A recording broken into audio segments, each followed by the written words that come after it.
एक fake news जो viral हो रही थी उसके खंडन से जुड़ी हुई बहुत इंपॉर्टेंट खबर है। हाल ही में एक फेक न्यूज वायरल हुई थी कि अब घरों में रखे गोल्ड या गोल्ड ज्वेलरी को बेचने के लिए हॉलमार्किंग अनिवार्य होगा। कई जगह पर इसको लेकर खबरें भी छपी। अब इन खबरों पर BIS यानी कि ब्यूरो ऑफ इंडियन स्टैंडर्ड्स ने सफाई दी है। BIS के मुताबिक घरों में रखे गोल्ड को बेचने के लिए हॉलमार्किंग की कोई जरूरत नहीं है। ऐसा कोई सर्कुलर BIS ने जारी नहीं किया है। घरों में रखे गोल्ड या गोल्ड ज्वेलरी को पहले की तरह ही बेचा या बदला जा सकता है। जी बिजनेस भी हमेशा आपको फेक न्यूज से आगाह करता है और इसीलिए हमने इस खबर पर प्रमुखता से लगातार विमर्श भी किया, चर्चा भी की और सही जो खबर है वो आपके सामने लाने की कोशिश की है। खास मेहमान चित्रा गुप्ता जी हमारे साथ जुड़ चुकी हैं, डिप्टी डायरेक्टर जनरल हैं हॉलमार्किंग BIS की। चित्रा जी बहुत बहुत स्वागत है मैम आपका। और हमारे साथ जी बिजनेस के कॉमोडिटी एडिटर मृत्युंजय कुमार झा भी जुड़ रहे हैं। मृत्युंजय, सबसे पहले एग्जैक्टली हुआ क्या है, किस तरह की खबर फेक न्यूज के रूप में वायरल हो रही थी और फिर अब खंडन किस तरह का आया है? हम लोग इस वक्त दिखा रहे हैं क्योंकि पिछले 2-3 दिनों से इस बात को लेकर बड़ा कंफ्यूजन था और कुछ प्रिंट मीडिया ने इसको रिपोर्ट किया, सोशल मीडिया पर इसको लेकर के बहुत सारी अफवाहें फैल रही थी कि जो घरों में लोगों की ज्वेलरी है, जो महिलाओं के पास ज्वेलरी है, अगर वो बेचने जाएंगी तो पहले उन्हें हॉलमार्क कराना होगा, ये रिपोर्ट की गई थी। जबकि BIS ने साफ तौर पर इसका खंडन किया है और ये साफ तौर पर कहा है कि अगर आप पुरानी ज्वेलरी बेचने जाते हैं तो आपको किसी भी तरह की हॉलमार्किंग कराने की जरूरत नहीं है। आप विदाउट हॉलमार्क ज्वेलरी भी जाकर ज्वेलर के पास या बुलियन डीलर के पास बेच सकते हैं, इसको लेकर कोई पाबंदी नहीं है। हॉलमार्किंग के जो नियम है वो जो इस वक्त जो नए जो नियम है हॉलमार्किंग के वो ये है कि जो ज्वेलर ज्वेलरी बेचेगा कस्टमर को, कंज्यूमर को, उनको हॉलमार्क ज्वेलरी बेचनी पड़ेगी।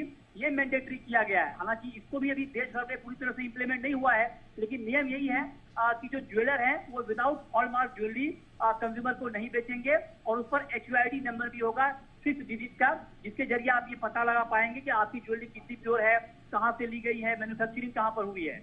लेकिन कंज्यूमर के फ्रंट पर, कस्टमर के फ्रंट पर इस बात का कोई कंपल्सन नहीं है कि अगर हमारे आपके घर में कोई पुरानी ज्वेलरी है और हम ज्वेलर के पास बेचने जाए तो उसको हॉलमार्क कराना होगा। इस तरह की कोई पाबंदी नहीं है और इसको, इस अफवाह को BIS ने सिरे से खारिज कर दिया है। बिल्कुल।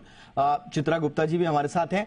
चित्रा मैम, स्वाभाविक रूप से एक फेक न्यूज थी जो कि वायरल हो रही थी, काफी लोग मिस इन्फॉर्म्ड भी हुए इससे, लेकिन जैसा हमने कहा कि आपने भी इसका खंडन किया और हमने भी प्रमुखता से सही खबर को चलाने की कोशिश की। क्या कहेंगे आप ऐसे दर्शकों से जो प्रभावित हुए इस खबर से? मैम हाँ जी, नमस्कार। मैं अपने दर्शकों से, अपने ग्राहकों से ये कहना चाहूंगी कि आप इस तरीके की फेक न्यूज को ना माने।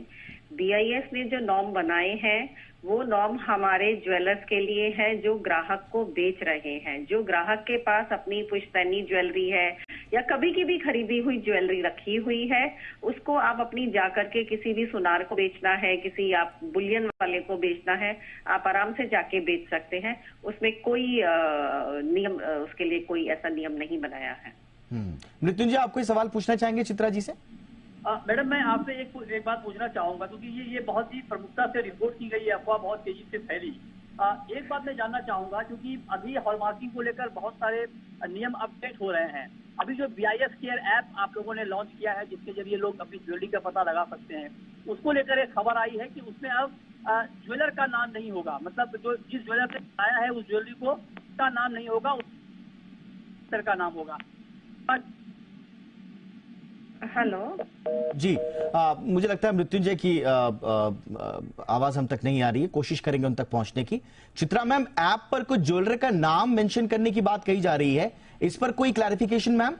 हाँ, पहले हम लोग इसमें ज्वेलर का नाम भी दे रहे थे और मैन्युफैक्चरर का नाम भी दे रहे थे, लेकिन फिर कुछ ऐसी बातें निकल के आई कि लोगों का बिजनेस अफेक्ट हो रहा है।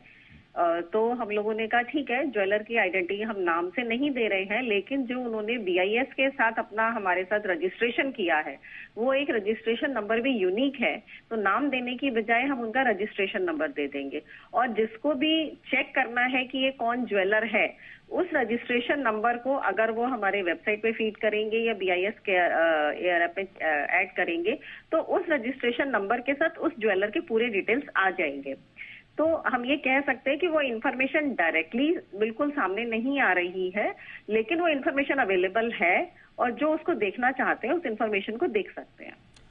मृत्युंजय, आपको क्लियर हुआ जो चित्रा जी ने बात कही है नाम को लेकर? बिल्कुल, ये क्लियरिटी बहुत जरूरी थी और इन्होंने साफ तौर पे ये क्लियर कर दिया कि रजिस्ट्रेशन नंबर दिया गया है नाम की जगह, तो उसके जरिए भी आप ट्रैक कर सकते हैं।